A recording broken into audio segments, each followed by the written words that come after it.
अस्सलाम वालेकुम, welcome to debate eight 8। मैं हूं ईसा नकवी। थी खबर गर्म के गालिब के उड़ेंगे पुर्जे, देखने हम भी गए थे पतमाशा न हुआ। बड़ा शोरो गौगा था कि एक आईनी तरमीम आ रही है, हुकूमत को बज़ाहिर पहले मरहले में शिकस्त हो गई है।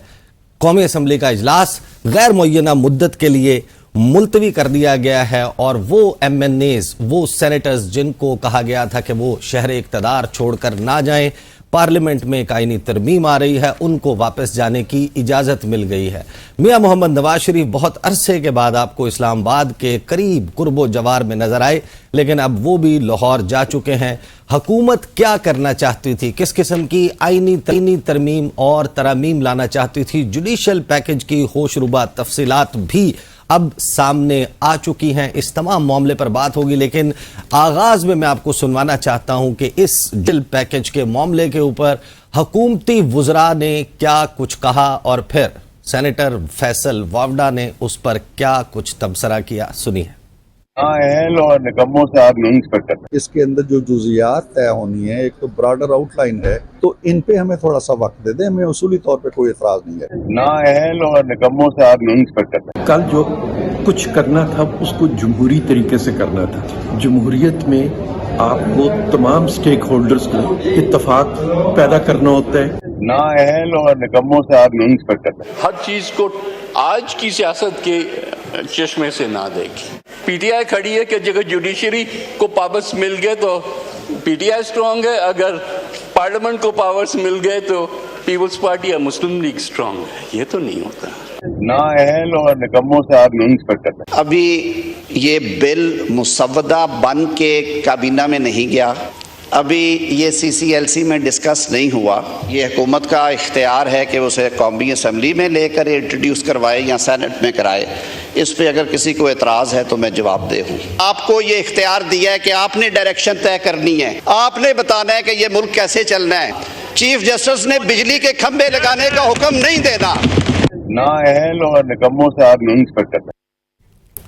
हुकूमत को जल्दी क्या थी, ये आईनी तरमीम उतनी उजलत में लाई गई। अप्रैल के महीने से आपको याद होगा कि ये शोर गौगा शुरू हो गया था कि एक जुडिशल पैकेज आ रहा है, लेकिन तमाम पार्लियामेंटेरियंस इससे बेखबर थे। और फिर हमने देखा कि शहर इक़्तिदार के एक पौश इलाके में मौलाना फजलुर रहमान की इक्तदा में एक नमाज अदा की गई। पाकिस्तान तहरीक इंसाफ का वफ्द वहाँ पर मौजूद था और इब्तदाई मरहले में पाकिस्तान तहरीक इंसाफ और अपोजिशन को कामयाबी ये मिली कि हुकूमत ने गैर मुअय्यना मुद्दत के लिए इजलास मुलतवी कर दिया। इस मामले के ऊपर असद कैसर साहब ने क्या कहा, सुनिए। मैं बहुत अप्रिशिएट करता हूँ मौलाना साहब के किरदार को, और उन्होंने बहुत हिकमत के साथ और सोच समझ के साथ जो है ना रोल प्ले कर दिया है। मुझे अफसोस बिलावल भट्टो के ऊपर आ रहा है, जो कि जमहूरियत मुंह पे जमहूरियत कर रहा है और जमहूरियत का जनाजा निकाल रहा है। और ये 56 अमेंडमेंट उसके नॉलेज में भी है और उसके मशावरत में भी है, और इसमें बुनियादी हुकूक जो शहरी हुकूक है उसको मातल करने की भी बात हो रही है। मैं समझता हूँ कि आज के बाद इस पार्लियामेंट में कम से कम पीपल पार्टी जमहूरियत की बात ना करे। अब आईनी तरामीम के लिए हुकूमत का प्लान बी क्या है और मौजूदा सियासी मंजरनामे पर गुफ्तगू करने के लिए मुझे स्टूडियोज में ज्वाइन कर रहे हैं मुस्लिम लीग नून के सेनेटर नासिर भट्ट साहब। स्टूडियोज में ही मुझे ज्वाइन कर रहे हैं फैसल चौधरी साहब, पाकिस्तान तहरीक इंसाफ की लीगल टीम का हिस्सा है। शहबाज खोसा साहब, लीगल एक्सपर्ट, वो भी मुझे ज्वाइन कर रहे हैं। और कुछ ही देर में हसन रजा पाशा साहब जो हैं वो भी मुझे ज्वाइन कर लेंगे। गुफ्तगू का आगाज भट्ट साहब आपसे। भट्ट साहब, आप लोग लाइन बनाकर फैसल वावडा के साथ इजहार यकजहती के लिए आपकी जमात के लोग गए सुप्रीम कोर्ट ऑफ पाकिस्तान, जब उनके खिलाफ तौहीन अदालत का केस चल रहा था, और आज आपने उनका तबसरा सुना। वो कहते हैं कि नाअहल और निकम्मों से आप और क्या एक्सपेक्ट कर सकते हैं। बिस्मिल्लाहिर्रहमानिर्रहीम।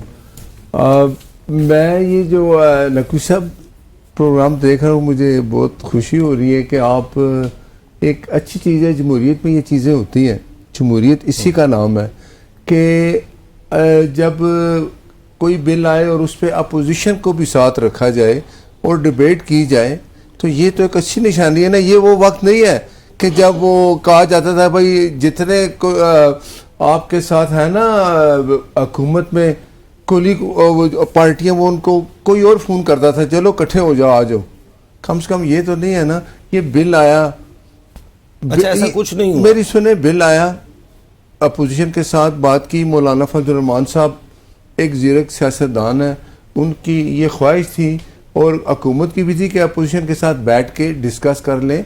आज नहीं तो और 4-5 दिन बाद इसमें जो ऐसी और कई चीज़ें वहाँ ख़त्म हुई। मौलाना साहब ने कहा जी एक्सटेंशन वाली चीज़ ख़त्म करें, और चीज़ें ज़ाहिर उनके सामने आई, वो ख़त्म की। कुछ उनके तहफ़्फ़ुज़ात से वो दूर होंगे तो बिल आज नहीं तो और 5-7-10 दिन बाद आ जाएगा। अगर नंबर अपोजिशन पूरे को साथ होंगे लेके चलना जो है वो एक अच्छी बात है, तो फिर फैसल वाबडा क्यों कह रहे हैं कि ये नाअहल और निकम्मों से और क्या एक्सपेक्ट कर सकते हैं? देखें, ये तो फिर अच्छी बात है। फैसल वाडा साहब ने जो बात की है, फैसल वाडा साहब पहले कहाँ थे आज कहें, वो अगर वो अपना उनका ज़ाती ख्याल है तो उस पर तो मैं नहीं तबसर करता। वो कोई वैसे वो आईनी तरमीम पे आपके वोटर थे। देखे मैं वही कह रहा हूँ ना, अगर आप अपने वोटर की दिलाजारी कर रहे हैं। वो पहले क्या कहते होते थे आपको याद है ना, वो तो टेबल पे उन्होंने क्या रखा था। बात यह है कि उनकी बात की तो कोई ऐसी उनका अपना एक अगर कोई इजहार ख्याल किया है तो वो जवाब दें, वो ऐसी बात उनको मेरे ख्याल में नहीं करनी चाहिए। अच्छा, इससे पहले कि मैं फैसल चौधरी साहब के पास जाऊं, आप मुझे जरा क्विकली ये भी बताएं। आपने ये कहा कि इससे पहले तो फोन आते थे और कानून बन जाते थे, तो इस मर्तबा आप लोग कैसे नंबर पूरा कर रहे थे? ब्रिगेडियर असलम घुमन साहब का कोई आइडिया आपको कि कहाँ हैं? उस्मान अली साहब कहाँ हैं? रियाज फतेहाना कहाँ है?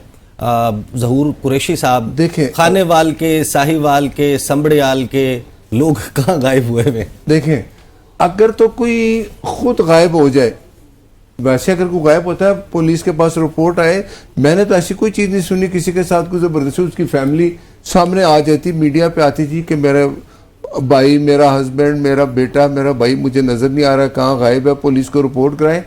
मैं अपने आप को फिर कहा कि वो दौर नहीं है, ये कम से कम जमहूरी दौर आपको नज़र आ रहा है ना, कि इसमें सियासी जमातों के साथ, अपोजिशन के साथ मिल के डिबेट करके एक चीज़ पे राज़ी किया। जो आज़ाद अरकान है, अगर वो वोट देते हैं हुकूमत को, वो अपनी सेटिस्फेक्शन के बाद, तो नंबर पूरे होंगे तो बिल पास होगा। मैंने आपको पहले भी प्रोग्राम में कहा था कि ये चीज़ नहीं है कि हम कुछ ज़बरदस्ती चीज़ लेके आ रहे हैं। जो बिल आया है वो भी सामने है, उसमें जो मौलाना साहब ने अब हमसे टाइम लिया, आता हूँ मौलाना साहब ने अब नंबर पूरा होने का तो एक मरतबा नहीं, बार बार दावा किया था। ख्वाजा आसिफ साहब ने, आजम नज़ीर तारड़ ने, इसहाक डार ने, और सो मच सो के जो इशाइया हुआ प्राइम मिनिस्टर का, उसमें मैं on the basis of information बता रहा हूँ कि आपके कुछ MNAs ने शहबाज शरीफ साहब से पूछा कि हमारे पास नंबर तो है नहीं, तो मियाँ साहब ने उनको कहा कि आपको लगता है कि हम बेवकूफ़ हैं, अगर हमारे पास नंबर पूरा ना होता तो हम आईनी तरमीम लाते।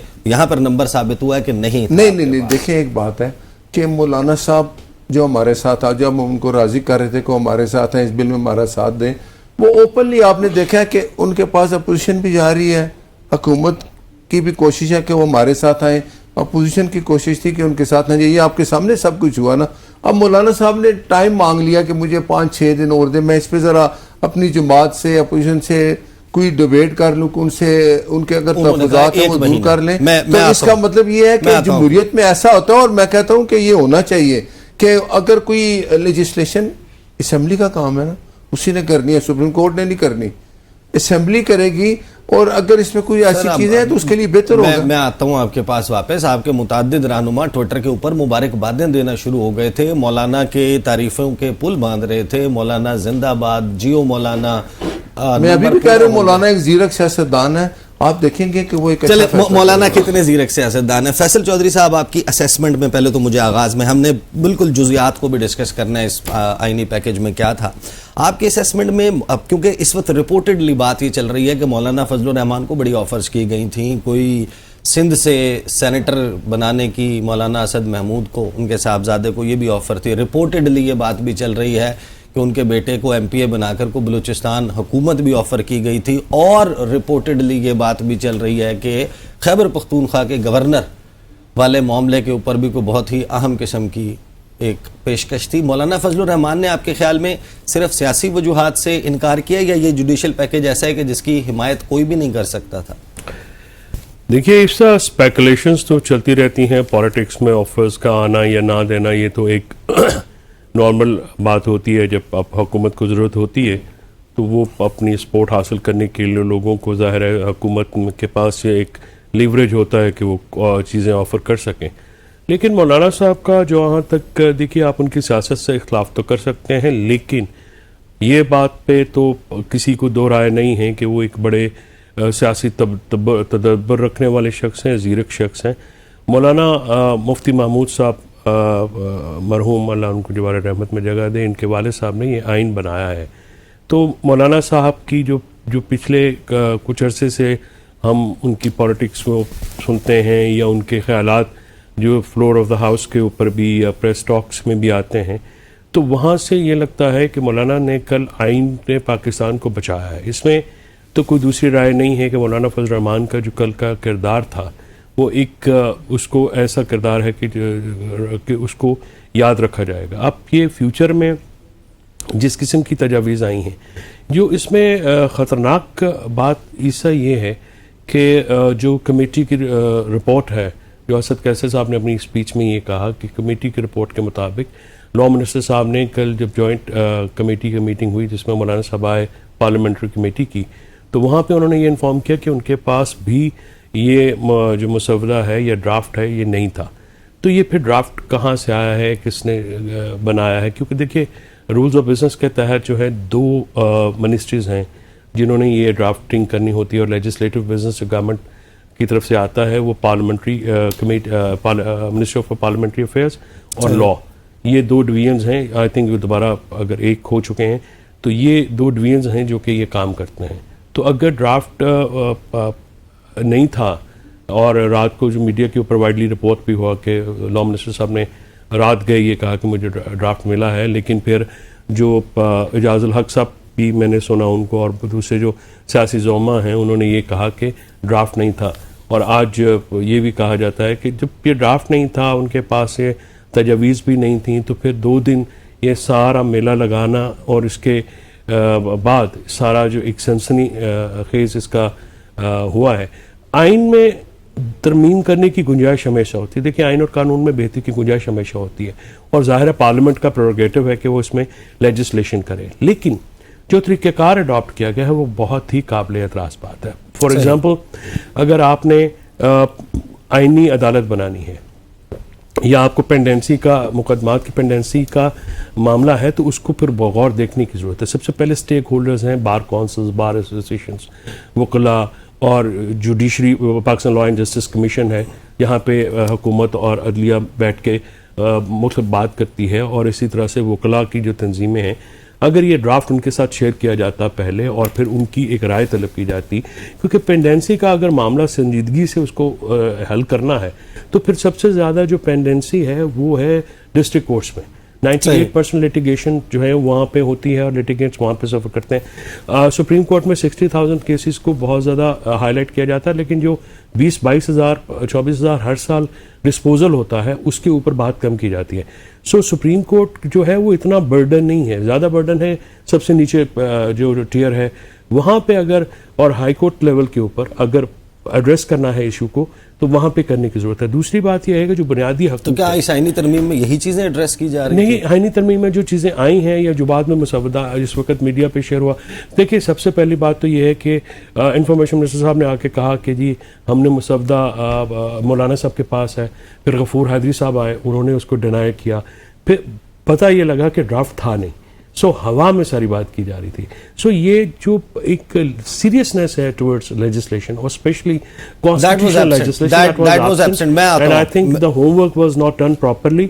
कौन सी तरमीम करनी है, कौन सी नहीं करनी है, देखिए कॉन्स्टिट्यूशनल कोर्ट का आपने बात की, सॉरी मैं टाइम ले रहा हूँ, तो देखिए 18वीं तरमीम हुई थी तो जो COD था वो 2007 में हुआ था, तो 18वीं तरमीम में कॉन्स्टिट्यूशनल कोर्ट क्यों नहीं बनी आपने, वो तब क्यों नहीं बनाई? अब डाउन द रोड 2024 में ये जरूरत क्यों है और इसकी जरूरत क्या है वो भी देखा जाए। और एक जो तासुर है, जो हमारा बड़ा एक तासुर है कि ये जो सारी अमेंडमेंट्स हैं ये एक शख्सियत को मद्देनजर रख के पर्सनल स्पेसिफिक। सही। शहबाज खोसा साहब, 2 बातें। एक तो आप मुझे पहले अपना रद्द-ए-अमल बताइए, आपने वो जो रिपोर्टेडली अब सर्कुलेट हो रहा है मुसव्वदा आपने देख लिया होगा, आपने उसको पढ़ लिया होगा, आपने उसको समझ लिया होगा, एक तो अपना उस पर रद्द-ए-अमल दें। दूसरा, इस तमाम प्रोसेस के दौरान हमने देखा कि जो नामवर वकला रहनुमा हैं उनकी तरफ से ये बातें आना शुरू हो चुकी थी। मुनीर मलिक साहब का आपने बयान देखा होगा कि वो ये कह रहे हैं कि 26 तारीख से मेरे चीफ जस्टिस जो हैं वो मंसूर अली शाह होंगे, फैसल सिद्दीकी साहब का स्टेटमेंट, फैसल फरीद साहब का स्टेटमेंट, उसके बाद एक वकला रहनुमा इसके ऊपर स्टेटमेंट्स दे रहे थे कि वकला तहरीक शुरू होने जा रही है। क्या हुकूमत जो अब इसमें नाकाम हो गई है पास करवाने में, तो वकला तहरीक नहीं चलेगी, या फिर हुकूमत ने जो इंटेंट साबित कर दी है, सामने शो कर दिया है कि वो जेरे दाम लाना चाहते हैं पाकिस्तान में अदलिया को, अदालतों को, जजों को, तो ये रीजन इनफ है कि वकला इसके ऊपर कोई तहरीक चलाएंगे? देखिए, मुझे लेने का शुक्रिया। तो मैं हमारी कॉन्स्टिट्यूशन जी बड़ी क्लियरली एक फंडामेंटल प्रिंसिपल पे बेस्ड है, और वो है separation of power and independence of judiciary. और इस पे ना सिर्फ आपका प्रीएम्बल बहुत क्लियरली इसको कहता है, मैं अल्फाज रिपीट कर देता हूं, wherein the independence of judiciary shall be fully secured. Yes. और आप आर्टिकल 175(3) पे चले जाएं तो वो भी, the judiciary shall be separated progressively from the executive within 14 years from the commencement day। वो 14 साल गुजरे हुए, कई साल गुजर चुके हुए हैं। तो ये जो इंडिपेंडेंस ऑफ जुडिशरी है, ये आपने देखा होगा कि 18वीं तरमीम के बाद 21वीं तरमीम भी आई, उसमें ये जुडिशरी के मामलात से एग्जीक्यूटिव को निकाल दिया गया है। अपॉइंटमेंट ऑफ जजेस के मामलात से जुडिशरी को निकाल दिया गया है। सिर्फ कुछ ज़ेली अदालतें हैं जो ट्रिब्यूनल्स होते हैं जिनमें सरकार की अपॉइंटमेंट्स होती हैं, जिस तरह कस्टम एंड बैलेट ट्रिब्यूनल वगैरह, जो कि जुडिशरी के अंदर फॉल करते हैं, मगर अपॉइंटमेंट्स इस तरफ से आती हैं, वो भी आज तक तनकीद का शिकार हैं। आप क्या ये नहीं जानते कि इस सरकार ने, जो कि पिछले 30 साल से पाकिस्तान पे हुकूमत कर रही है, जो इन्होंने लेजिस्लेशन की है वो क्या की है? इन्होंने ये 63A जो डिफेक्शन क्लॉज है, ये नवाज शरीफ साहब 14वीं तरमीम के थ्रू 1997 में लेके आए कि डिफेक्शन ना हो सके, और इसको उस वक्त मोहतरमा बेनजीर भुट्टो जो कि ऑपोजिशन में थी, उन्होंने सपोर्ट किया। आज ये उसको अंडू करना चाहते हैं। ये वही सरकार है जिसने ये IPPs के मुआहदे किए हैं, और आप देख लेंगे पाकिस्तान की पावर सेक्टर का क्या हाल है। पाकिस्तान की हर चीज की तबाही की जो बेसिस हैं वो इस सरकार और इन पॉलिटिकल पार्टीज के हाथ में है। और जिस तरह से ये इलेक्शन में जीत के आते हैं, वो भी आपने देख लिया कि इन्होंने पाकिस्तान के हर इदारे को अपने बाप की जागीर समझकर उसको अपने ताबे करने की कोशिश की है। आप अगर ये अमेंडमेंट का ड्राफ्ट देखें तो ये उठा के कागज का टुकड़ा है, और ये उसको किसी भी आजाद अदलिया, क्या किसी मुअज़्ज़ब माशरे में जाकर उनको दिखाएं तो ये आपके मुंह पे मारेंगे वो, कि क्या यहाँ पर इस किस्म की होगी कि जी आप कॉन्स्टिट्यूशनल कोर्ट एक बनाकर सुपरा कॉन्स्टिट्यूशनल सुप्रीम कोर्ट के ऊपर भी एक कोर्ट बना देंगे, जिसको आपके सदर साहब मजे से अपनी मर्जी से उसको रख लेंगे, जो चीफ जस्टिस उसको बनाना चाहे। ये सीधा ये क्यों नहीं लिख देते कि काजी फायद ईसा को हम अगला कॉन्स्टिट्यूशनल कोर्ट जो कि सुप्रीम कोर्ट के ऊपर बैठेगी उसके ऊपर बिठाना चाहते हैं? ये क्यों नहीं लिख देते कि हम आइन और कानून को अपने नीचे करना चाहते हैं? ये पाकिस्तान में बिल्कुल पार्लियामेंट सुप्रीम है, मगर पार्लियामेंट कॉन्स्टिट्यूशन के नीचे है। कॉन्स्टिट्यूशन के दायरे में रहते हुए ये कानून साजी करें, इंडिपेंडेंस ऑफ जुडिशरी को मलूज़े खातिर लाते हुए ये कानून साजी करें, तो हम इनके साथ एग्री करें। ये जो रात की तारीकी में किसी बार एसोसिएशन से नहीं पूछा गया, मेरी सबसे दूर से बात हुई है, किसी सदर को कॉन्फिडेंस में नहीं लिया गया। यहाँ पर पूरी हर जिले में, हर सूबे में बार काउंसिल्स बैठी हुई हैं, हर जिले में डिस्ट्रिक्ट बार एसोसिएशन बैठी हुई हैं। ये किसी को लिया नहीं गया, तो ये किसके लिए कानून साजी कर रहे हैं? तो खोसा साहब क्या कोई जवाज जो है किसी वकला तहरीक का, मुमकिन वकला तहरीक का खत्म हो गया है क्योंकि कौमी असम्बली का इजलास गैर मुअय्यना मुद्दत के लिए मुलतवी हो गया, या दिस इज रीजन इनफ? हमने 19 तारीख को already all Pakistan lawyers convention Lahore में कॉल कर दिया हुआ है। इस पर सब वकला और मुअज़्ज़िब वकला अपनी राय दे चुके हुए हैं। ये बिल्कुल एक घिनौना खेल खेलने की कोशिश की गई है, जहां पे जुडिशरी को इन्होंने इंडिपेंडेंस ऑफ जुडिशरी पे डायरेक्ट अटैक किया है।